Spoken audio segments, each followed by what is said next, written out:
Trad Cat Night special guest exclusive podcast right here on the tradcatnight.org website, folks. Today is September the 4th, 2020. Hope you all are having a very wonderful and blessed day. As always, we continue to keep the programming moving along here at Trad Cat Night, Monday through Saturday. Typically 3 or 4 guests on every day. As far as I'm aware, there's no one in the podcasting community out there that's doing quite as much as I'm doing here at Trad Cat Night. But then also the topics that I'm going to cover, and I literally will leave no stone left unturned. And one of my favorite topics to talk about just in general is prepping and survivalism.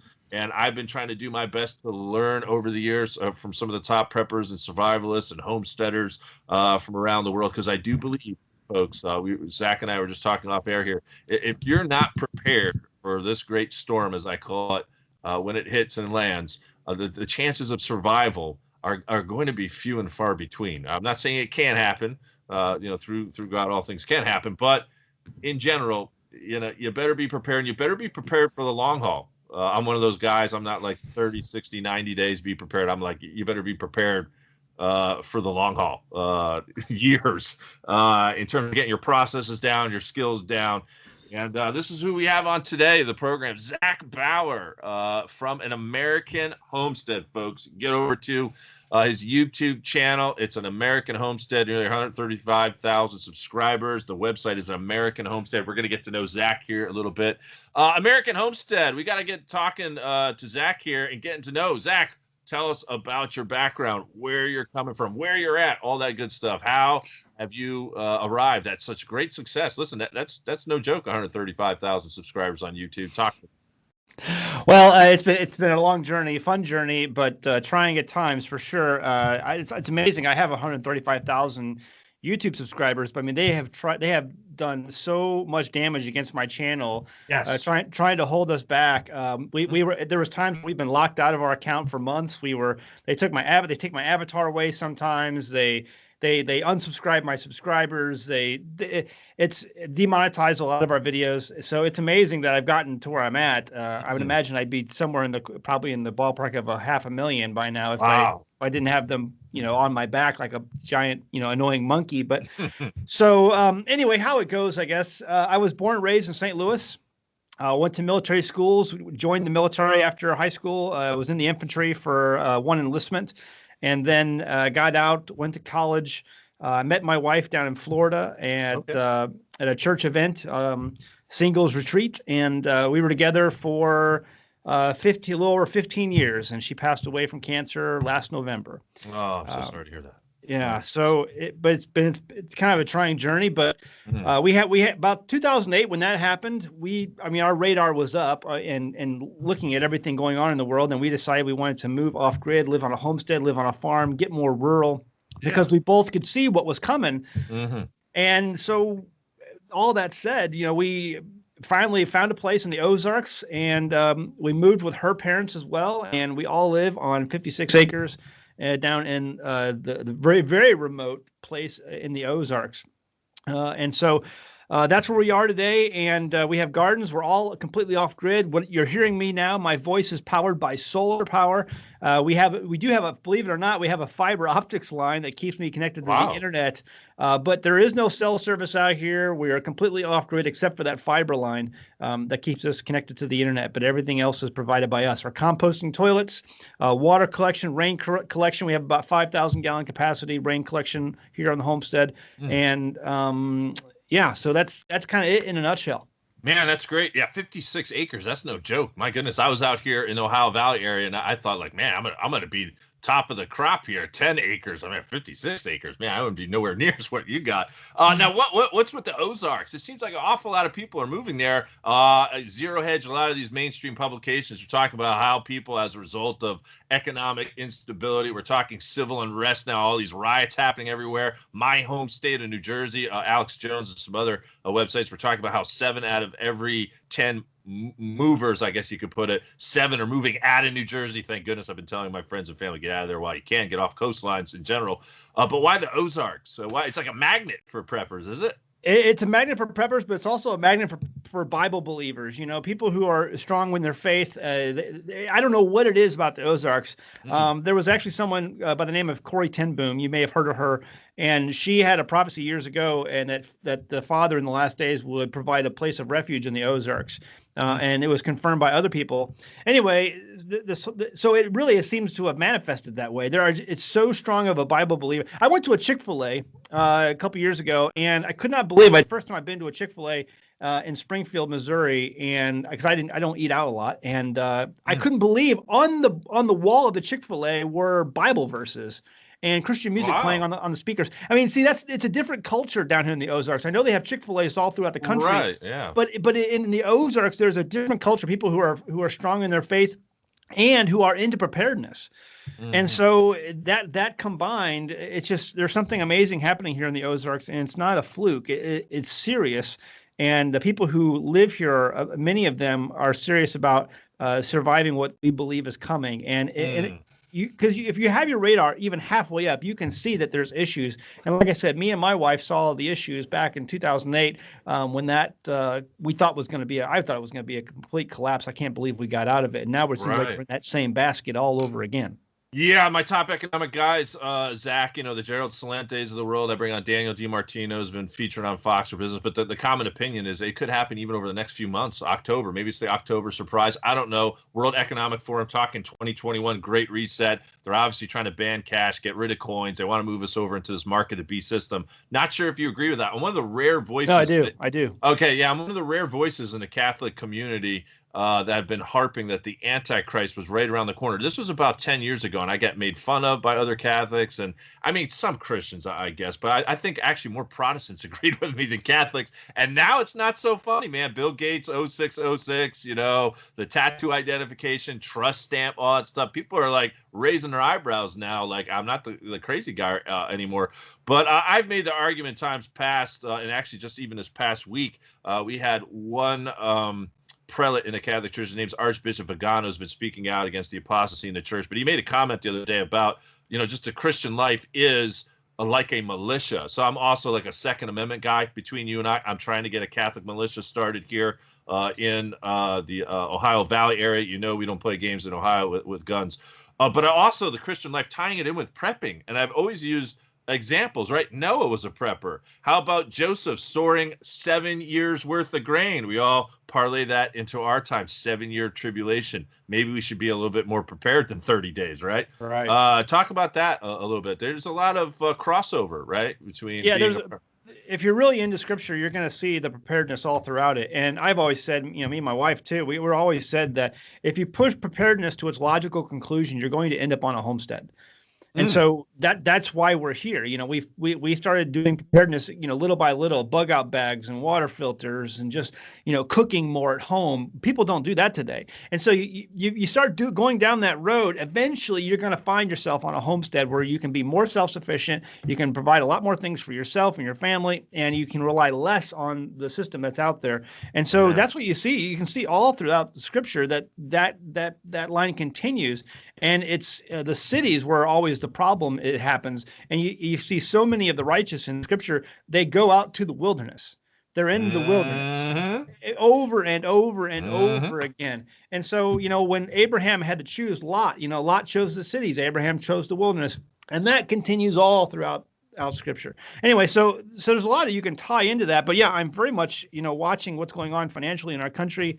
And we're on the precipice. We're hanging over the cliff. We're just, hanging by our fingernails before this fall. And, I don't know how it's going to happen. But I do pay close attention to, the gold, silver markets, the crypto markets, some of this stuff. And there's competing currencies. And there's one thing our Federal Reserve hates. Our Federal Reserve today is a god, and it is a very jealous god, and it hates competition. And that was not how this country was founded. The country was founded to allow gold and silver. In fact, it's in the Constitution, Article 10, and it mandates that we have gold and silver as our currency, and we got away from that, and because of the Federal Reserve, and so many of our founding fathers fought against that. And I love. When I first researched Andrew Jackson, his last dying words were, "I killed the bank," because he fought so hard to keep that Federal Reserve out. And now that it's in, Mm. it's a very jealous God, and it hates all competition. And what we're seeing now is competition coming back, and the Federal Reserve at war with itself. And we're caught in the middle. We, the preppers, the people who see this and who could see it coming, and people in general are caught in the middle of this gigantic battle that's about to happen. And when these giant powers that control the world's money supply, or the ability to create a money supply, start getting into it, it's going to get very, very bad for regular folks. Yeah, no doubt about it. Again, yeah, I'm an advocate of gold and silver, being prudent in regards to diversifying your portfolio, if you will. Talk to us about, because all my economic guests agree with me too, like as this collapse happens, and one can argue, like you said, I mean, I'm surprised it hasn't happened by now. I remember back in 2016, I was saying it was right around the corner, and here we are, 2020, not quite yet there, a little bit off. But in regards to the community and how important it is to establish a community, like right now, I sort of live in suburbia/city. I mentioned to you how I was trying to find some acres. It just didn't line up. You know what I mean? Like I felt like God was kind of calling to it. Maybe it's just not the right time for it. But it's actually found in Catholic prophecy too, by the way, that during the times of the Antichrist, the church goes undergrounds and we're relegated to dens, barns, caves, wilderness. I mean, it's exactly how you said it. So talk to us about that community aspect, having everyone with different skill sets. So, I'm sitting here looking to that, like today in my own community, I'm like, dang, who's the dentist around here? Who's the doctor? You know what I mean? Like, these are things you don't think about because everyone's like, well, life goes on as normal. I think you and I would agree. This is coming to a screeching halt, I believe, here in the not so distant future.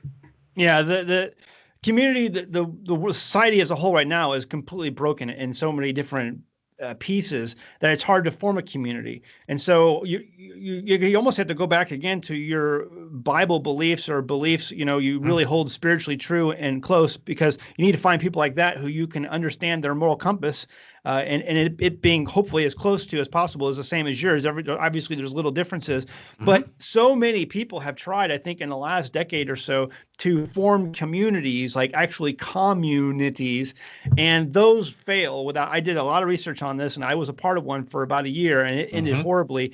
And then when I researched it afterwards, I realized these things never work, because communes do not work. It's communism, basically. It failed back in Jamestown. It fails still today. When people try to share all things in common, they take a few verses out of the book of Acts, way out of context, and that's not how it's supposed to work.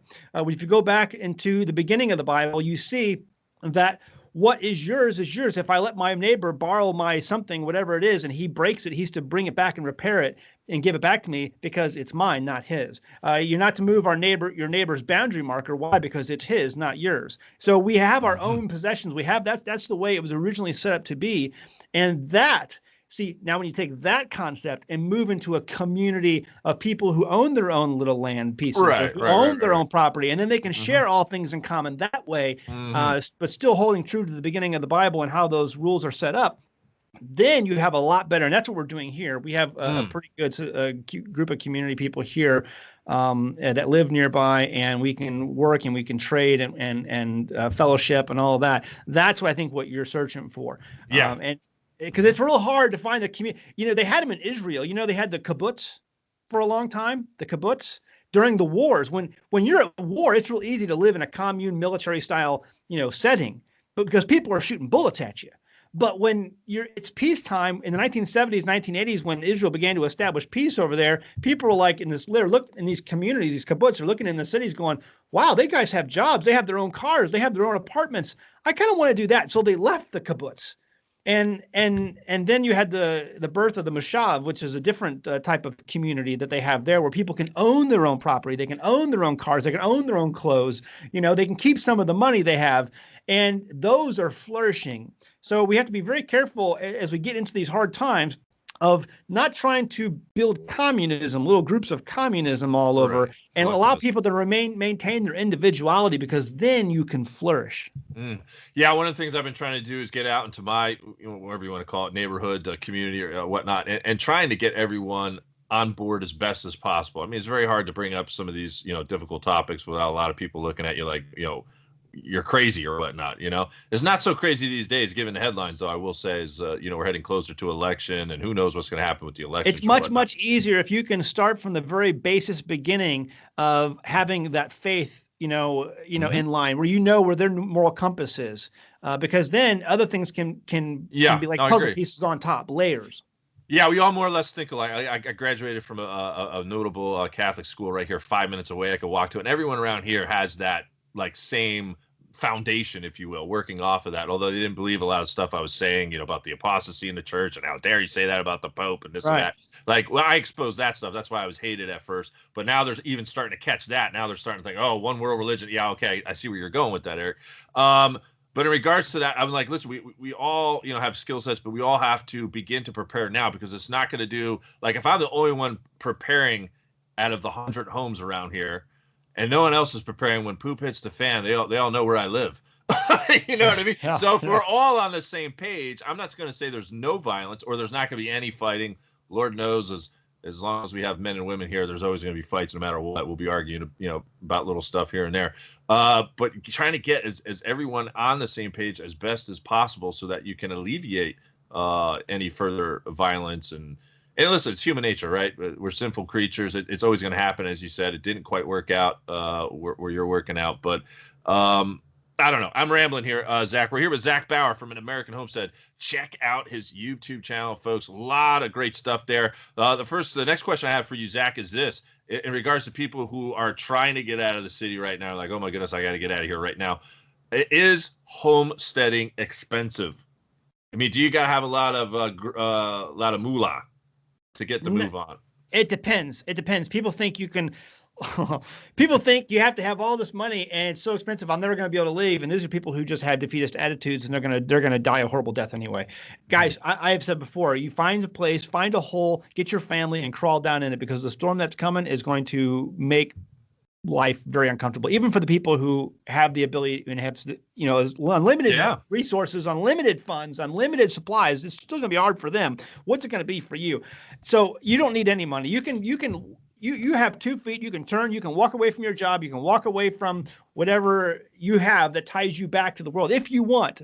There may be hard choices that come with that, but you can turn your feet and you can walk out of town if you want to with your family, as long as hopefully your family's on board. The biggest thing really is for the number one, husband and the spouses to be on board with each other. They have to see this together and they have to make a decision together, because if you have a spouse who is on board with you, you can be like an unstoppable team that no one can stop. Okay. If not, you're gonna be in for a big battle already. But but you don't need a lot of money. You can go out in somewhere remote and find an acre, 2 acres. Pay someone who has 50 acres or 100 acres. Say, hey, listen, could you carve me off 2 acres on a roadside? I'll pay whatever, and I'll work off whatever that is. I'll pay. Someone will be able to do that. You can go to some of these small town newspapers and put an ad in the paper and say, hey, listen, I'm a Christian family.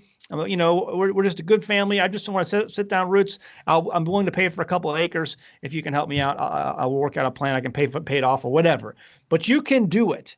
You can do amazing things with just 1 acre of land. Out somewhere in a small town, hamlet out in middle America that no one's ever heard of. You can do that, but you got to have that attitude.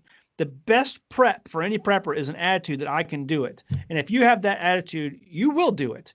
But the world today is trying to tell you that you can't do it unless you have this kind of money. You have to have these supplies. You have to have the 4-wheel drive vehicle with 10-ply mud tires. You have to have all these things right before you begin, and you're never going to get there if that's the case. You just need to go ahead and do it. And for the first year, me and my wife and my 2 children, one was a 7-week-old baby. We left St. Louis and we lived in a 20-foot camper, pull-behind camper, for a year with no electricity.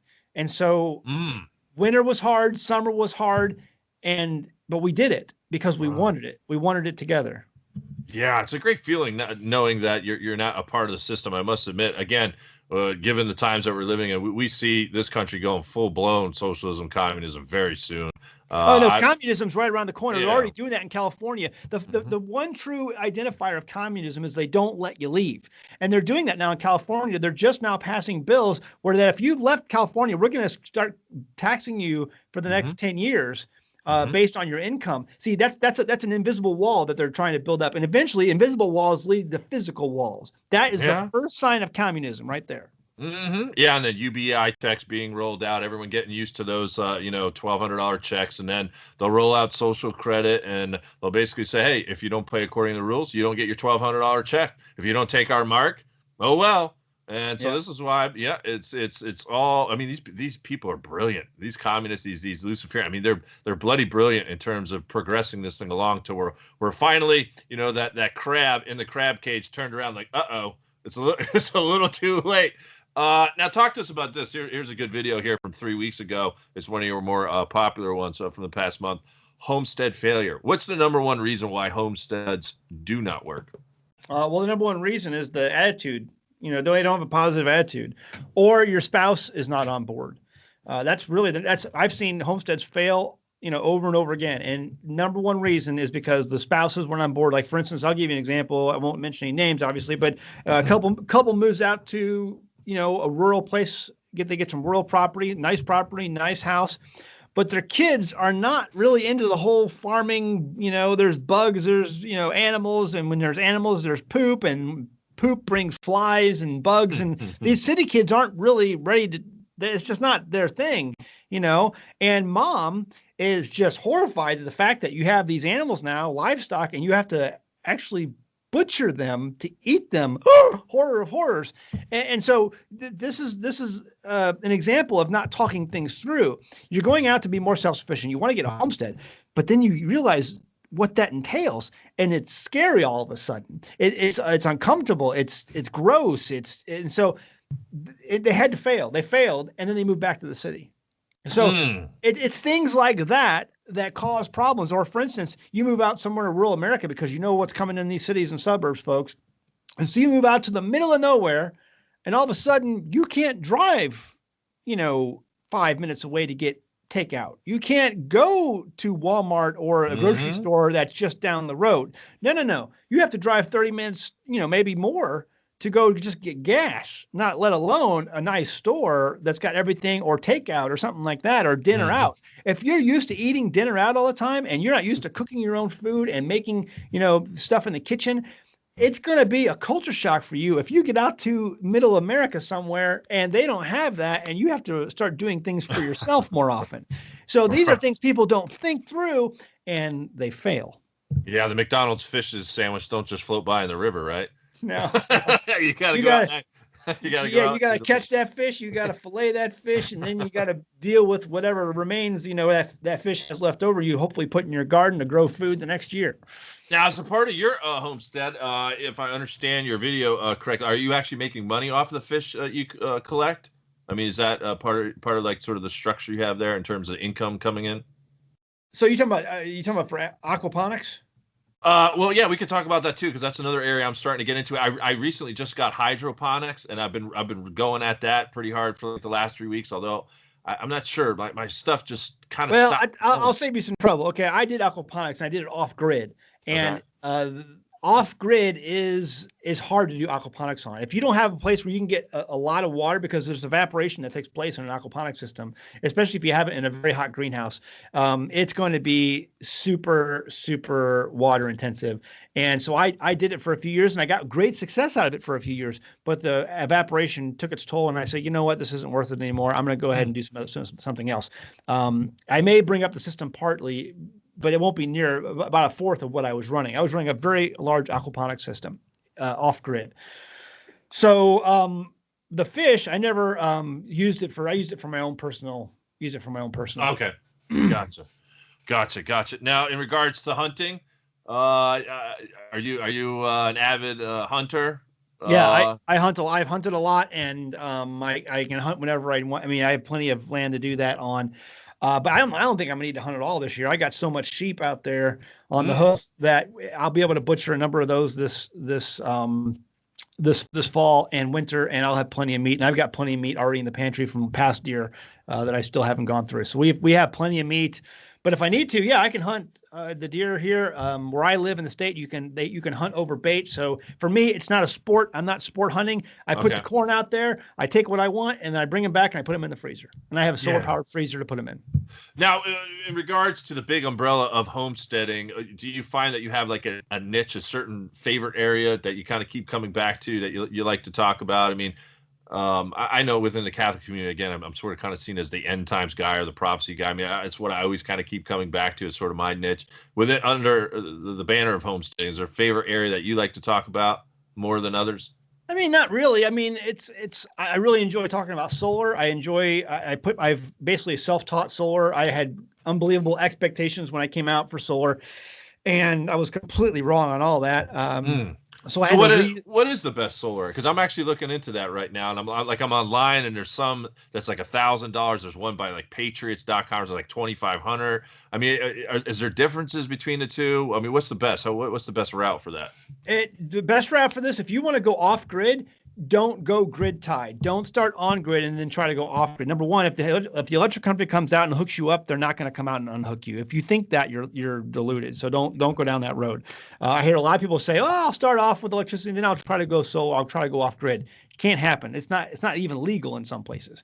So most places, the electric company will not do it. If you want to go off grid, start off grid, start with a small system, and then build up on it. Solar systems are usually pretty easy to build up on as you get more money. And if you don't have a lot of money starting off, which a lot of people don't, start off with a small system. Start off with a system that allows you to, just plug in a laptop or some very small appliances. No heating elements. Heating elements take the most amount of power. So you're gonna have to, again, be doing without for a while. Starting off with solar, start off small, build up on it layer by layer by layer. You'll eventually have a really big system as you keep building onto it.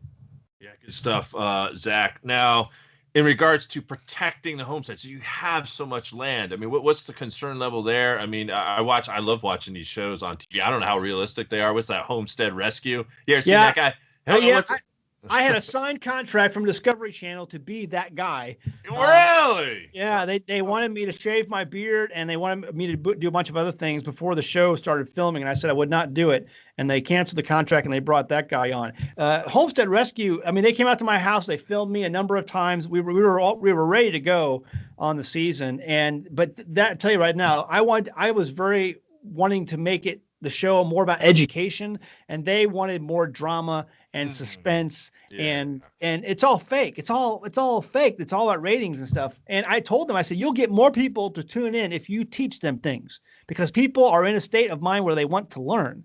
They want to be entertained, but that's part of the entertainment, is learning and education, feeling like you walked away and you learned something new, something that you can apply to yourself. But these people in Hollywood, they're all a bunch of morons. Yeah, no, I'm right there with you. We've often heard that, that phrase, sex sells. Well, fear and drama sells as well. How has the homestead been ever since coronavirus? I mean, pushing aside, is it real? Is it not real? Is it bioweapon? This or that? I mean, are you doing anything differently as a result of? No, I live in a pretty rural community. Most of these people, they don't buy into this nonsense. I mean, it'd be different. When they first started touting this stuff, they said there would be bodies in the streets. They said there would be over 1 million deaths. None of that took place. None of that's happening. It's a big non-starter. And most people around here, they're down to earth, salt of the earth people. They don't buy into this garbage. At first you might be. I was a little concerned too. At first, I mean, they're saying all these things. I'm like, but it didn't happen. So these people around here are like, whatever.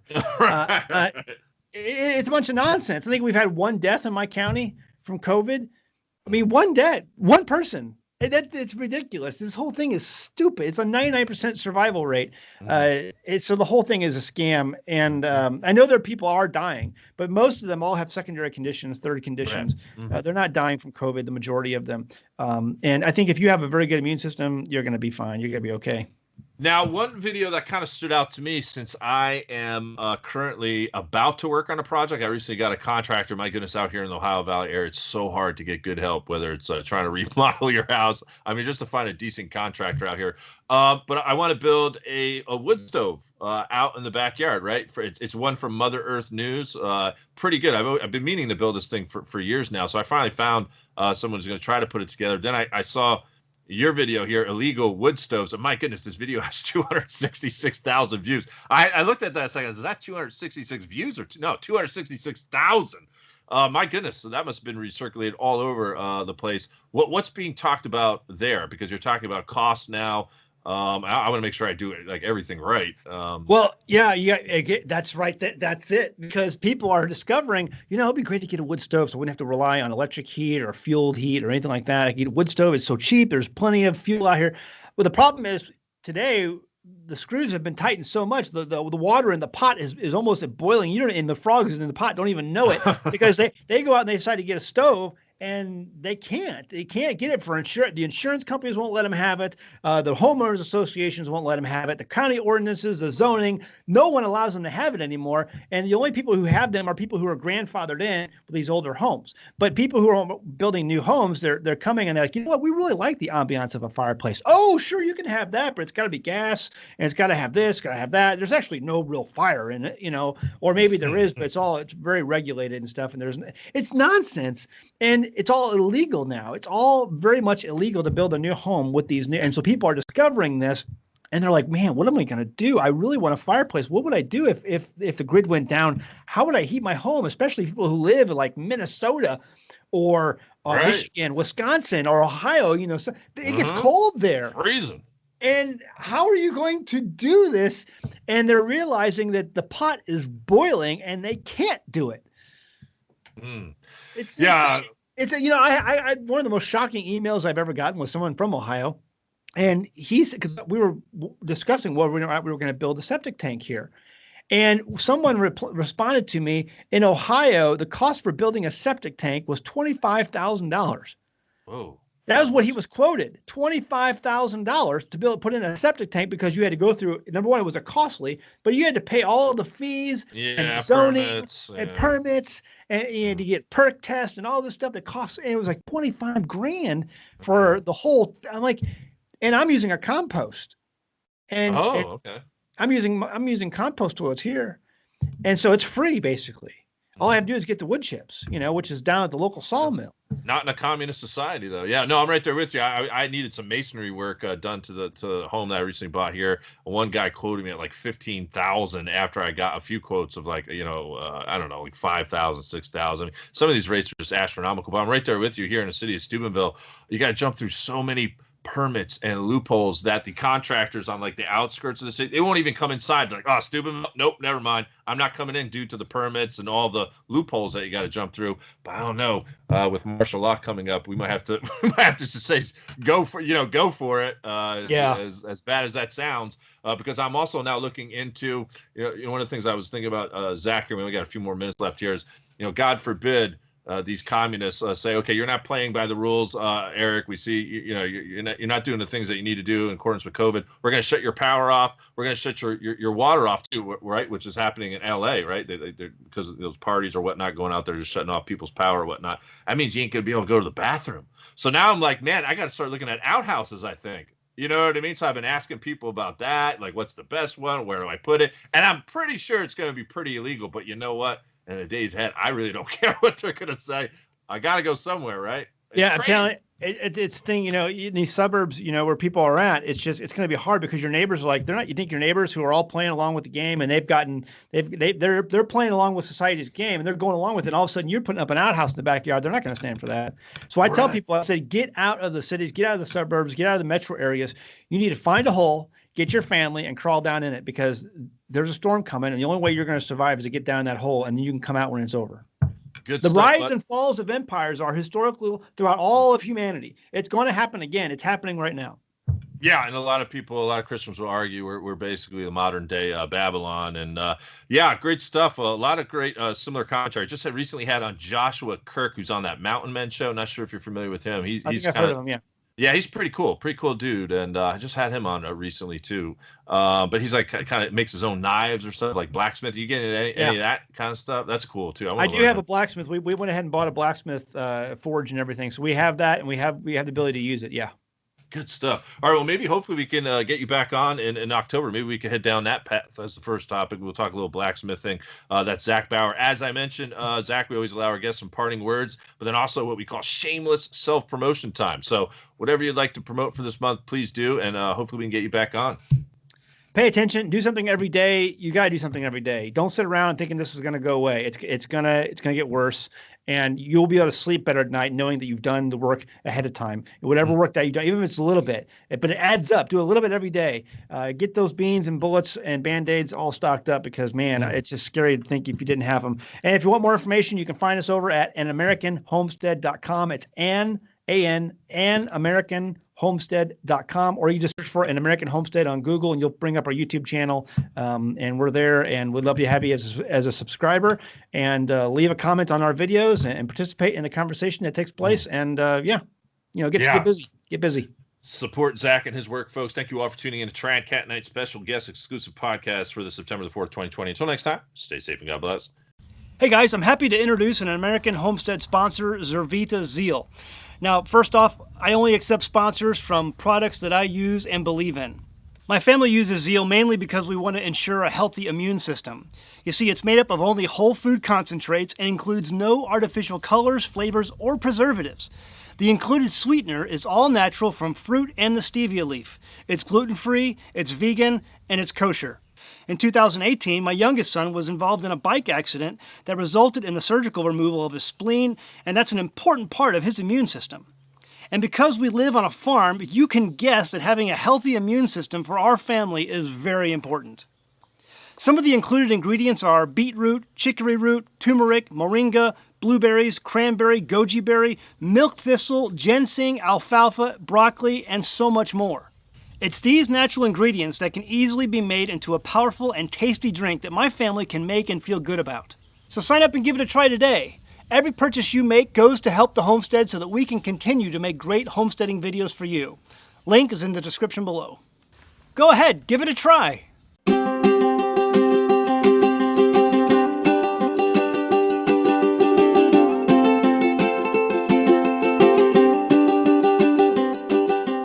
Hey guys, did you know you can become a patron of An American Homestead? They get access to private videos, and we send them gifts from the homestead that we make here on the homestead. And we also enter our patrons into special giveaways that are only available to them. And before you go, please check out these other great videos. Go ahead, click. Oh wait.